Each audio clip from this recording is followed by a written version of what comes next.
Bienvenue dans cette nouvelle édition du QG News. Au sommaire, les autorités de transition burkinabé ouvrent une enquête sur les privatisations de plusieurs sociétés sous le régime du président Blaise Compaoré.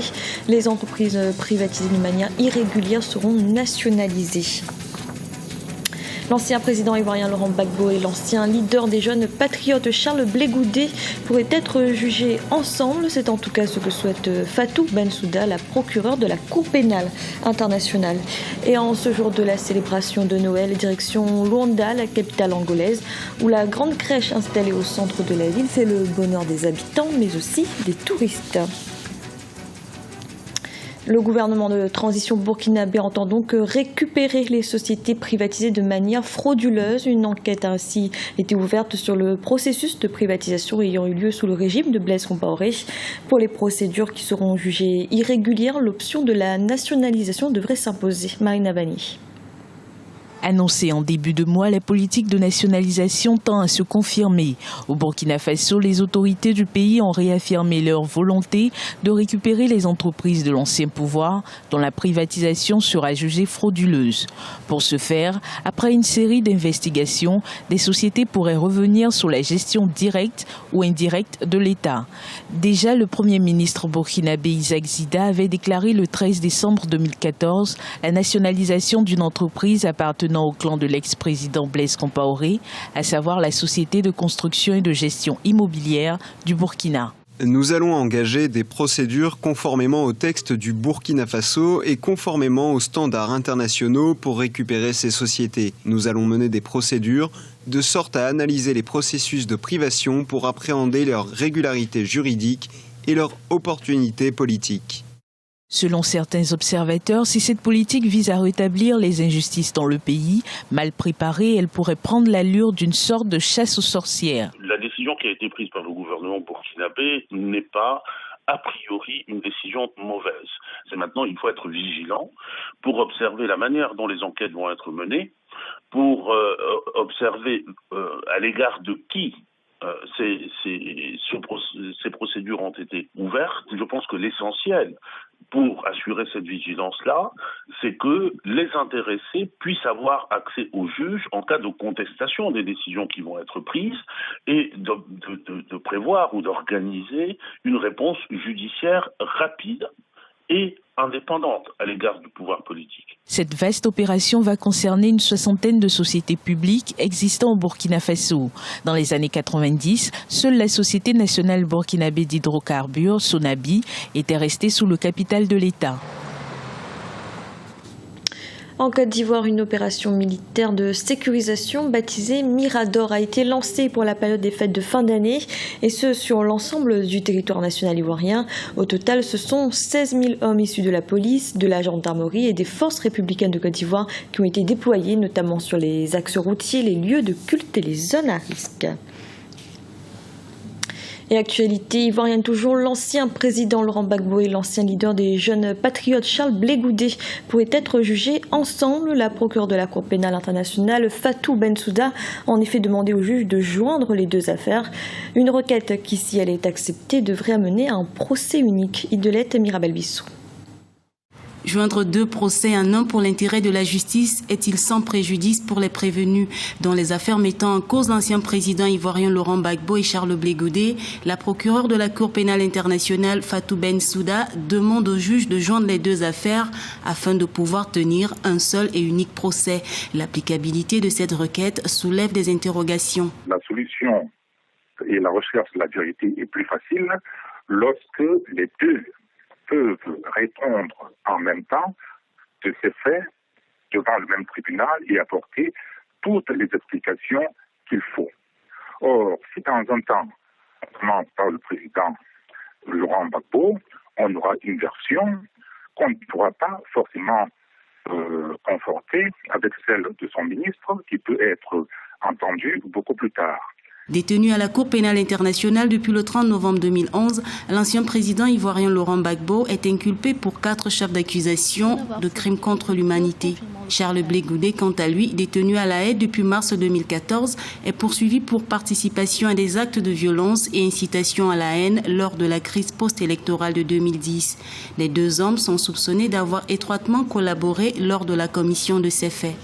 ce n'est que la décision de la Cour, après que les intéressés se soient défendus, qui permettra donc de savoir si les faits qui sont reprochés à l'un ou à l'autre peuvent être qualifiés de crimes contre l'humanité ou d'incitation à la violence. La crise politique de 2010 à 2011 a fait près de 3000 morts. 3 ans après la fin de la crise post-électorale, la situation politique en Côte d'Ivoire est fortement marquée par la méfiance. Le dialogue entamé il y a 2 ans entre le pouvoir et l'opposition avance timidement. En attendant la suite dans les affaires Gbagbo et Blé Goudé à la CPI, l'ex-première dame Simone Gbagbo sera devant les juges ivoiriens le 26 décembre prochain. Au Cameroun, le chef de l'État, Paul Biya, a procédé ce jeudi à des nominations au Conseil supérieur de la magistrature. Le décret signé fait état de l'entrée de 7 membres titulaires et 7 suppléants, et ce pour un mandat d'une durée de 5 ans. Le président camerounais a également promulgué une loi antiterroriste qui reste néanmoins décriée par une partie de la société civile et de l'opposition. Dans l'actualité également, le Maroc a adopté son projet de loi de finances 2015, élaboré sur la base d'un baril de pétrole à $103. Le projet prévoit un taux de croissance de 4,4%. Le pays entend accélérer les grandes réformes structurelles ainsi que la mise en œuvre de la régionalisation. Marina Vanier. Adoption du projet de loi de finances 2015. Le Maroc a adopté ce lundi 22 décembre le projet de finances publiques pour le compte de l'année 2015. Il a été approuvé en 3e lecture par la Commission des finances par 21 voix contre 6 opposés. Ce projet envisage un taux de croissance de 4,4% et un déficit budgétaire de 4,3%, mais aussi la création de 22 000 postes d'emploi dans la fonction publique, soit une progression de 25% par rapport à 2014. On se rend compte que les prévisions faites par le Maroc, c'est-à-dire que le pays table sur un baril de pétrole, parce que le Maroc est importateur net, donc toute son énergie vient de l'extérieur, donc le poids du prix du baril grève d'autant plus son budget. Là, en l'occurrence, avec la chute du prix du pétrole, le Maroc a choisi de fixer une sorte de prix a priori. Donc là, en l'occurrence, on table sur plutôt des perspectives assez stables avec un taux de croissance à 4,4, estimé, ce qui est dans la moyenne, on va dire, inférieure des pays africains. Le projet a été élaboré sur la base d'un baril de pétrole à $103 et un taux de change de $1 pour 8,6 dirhams. Ce budget qui va structurer l'économie marocaine est jugé classique pour certains analystes économiques. Parce que là, si on compare le Maroc avec le reste de l'Afrique, qui tourne plutôt autour de 5%, ou pour certains pays d'Afrique de l'Est, on est plutôt à des 8, 9, 10, 10%. Le Maroc, c'est plutôt sur des prévisions basses.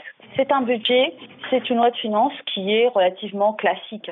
On est dans une sorte de continuité. Le Maroc a lancé beaucoup de projets, notamment d'ouverture aux marchés internationaux, de proximité. La loi de finances ne fait que retracer et valider un peu tous les projets qui sont déjà dans les tuyaux au Maroc. Avec ce projet, le Maroc espère améliorer la compétitivité de son économie avec une promotion de l'investissement privé, tout en favorisant la réduction des disparités sociales et spatiales entre les habitants du royaume chérifien.